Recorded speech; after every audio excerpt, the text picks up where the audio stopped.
Buen día a tothom. Gracias, señora presidenta. Señor ministro, la verdad es que cuando uno sube hoy aquí con la sensación de que está todo bien atado y por mucho que uno se esfuerce con su dialéctica, pues poco va a conseguir de tirar adelante sus enmiendas, a no ser que sea gracias a algún inoportuno retortijo gástrico o falta de habilidad a la hora de apretar. Pero, sin embargo, vamos a insistir con las medidas, con las enmiendas que nosotros defendemos porque entendemos la urgente necesidad de convertir la Administración de Justicia en un auténtico servicio público. Y, en primer lugar, pues sí, frente a las medidas que nos ha presentado el señor ministro, las medidas estrella de dotación de equipamientos tecnológicos, esa transformación digital, ese objetivo de papel cero, en realidad vemos una serie de medidas que lo que pretenden es pasar directamente de una justicia anclada en sus formas en el siglo XIX, directamente entrar en el siglo XXI, obviando una serie de medidas absolutamente imprescindibles y que nosotros defendemos de racionalización y de eficacia. Es decir, estas estructuras anacrónicas, sin ningún tipo de duda, tienen que ser actualizadas en la Administración de Justicia y también en la Fiscalía. Señor ministro, cuando usted antes nos hablaba de la Fiscalía Digital, señor ministro, la Fiscalía Digital ya existe. Es la Fiscalía que elige los fiscales a dedo. En realidad, lo que es imprescindible en una reforma previa a la Fiscalía es esta reforma del estatuto del fiscal, por lo cual tengamos una auténtica Fiscalía independiente políticamente y autónoma económicamente. Y, por otro lado, se le ha dicho ya, este incendio que tenemos actualmente, que acaba de explotar con esta nueva planificación, esta centralización de la competencia en una materia tan sensible como las cláusulas suelo, que han venido a ser absolutamente replegadas en los juzgados de capitales de provincia. Ese plan de comarcalización que ya le hemos denunciado en diversas ocasiones en casos tan graves como la violencia machista. Cuando ustedes nos hablan de comarcalización, cuando ustedes nos hablan de especialización, en realidad lo que estamos viendo son unos auténticos recortes y unos auténticos alejamientos de esas medidas imprescindibles de la justicia para la ciudadanía, que se ven alejados, centralizándose en los juzgados de capital de provincia, cuando en realidad la medida importante sería dotar de auténticos recursos a estos juzgados. La centralización de la justicia, alejar la justicia de la ciudadanía, no es más que una conculcación del derecho a la tutela judicial efectiva.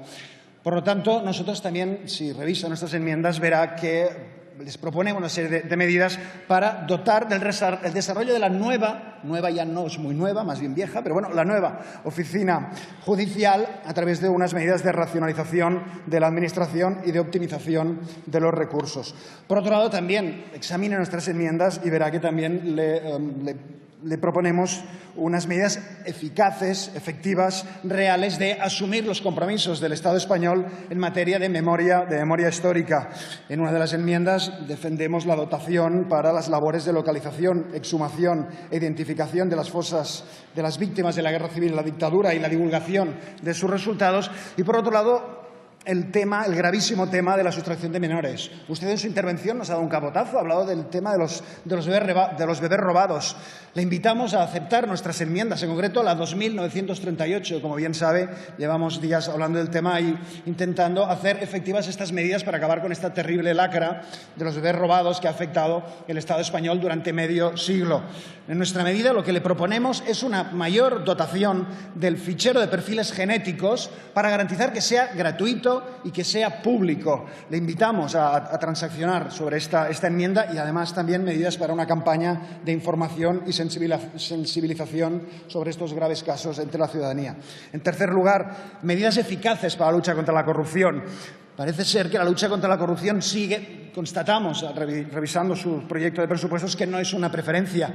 Nosotros le proponemos unas medidas para incrementar la plantilla en la Fiscalía Anticorrupción y en las oficinas de la Administración de Justicia vinculadas a la instrucción y enjuiciamiento de los casos vinculados a esta terrible lacra política. Y, por otro lado, también una mayor dotación al Grupo de Estados contra la Corrupción de la Unión Europea. En cuarto lugar, la defensa de la justicia como un auténtico servicio público. Usted nos hablaba de las dotaciones sociales del Ministerio de Justicia, de las previsiones de los presupuestos.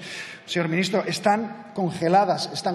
Es imprescindible una mayor dotación a los colegios profesionales de abogados, de procuradores, los auténticos garantes del servicio de asistencia jurídica gratuita, y que ven congelado año tras año las dotaciones para la indemnización de aquellos profesionales que desde su trabajo trabajo son un garante, son un agente básico en la asistencia jurídica y en la tutela judicial efectiva. También le proponemos un incremento de dotación a los juzgados de paz.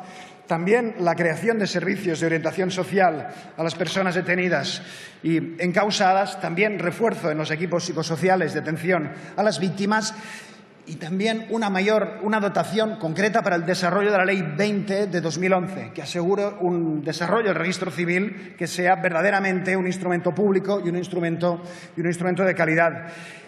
Y para terminar, sin embargo, también tan importante como el resto, unas auténticas medidas, le proponemos una batería de medidas presupuestarias para garantizar los derechos lingüísticos, esos derechos lingüísticos que la Unión Europea no se cansa de exigir al Estado español que cumpla con sus obligaciones de respeto a los derechos lingüísticos de la ciudadanía, ese derecho de opción lingüística y que pasa, por un lado, por la formación del personal.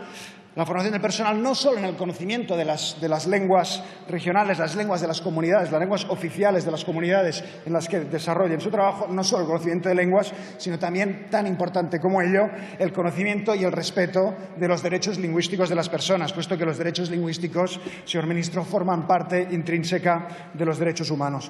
Por lo tanto, le brindamos con todo el espíritu constructivo todas estas enmiendas, estamos dispuestos a hablar de ellas, si hace falta transaccionar y bueno, que nos quiten la razón y que no nos digan que no nos den la razón cuando nosotros decimos que está todo bien atado, que abran esas ventanas de oportunidad y que trabajemos conjuntamente para hacer de la justicia un auténtico servicio público, gratuito y universal.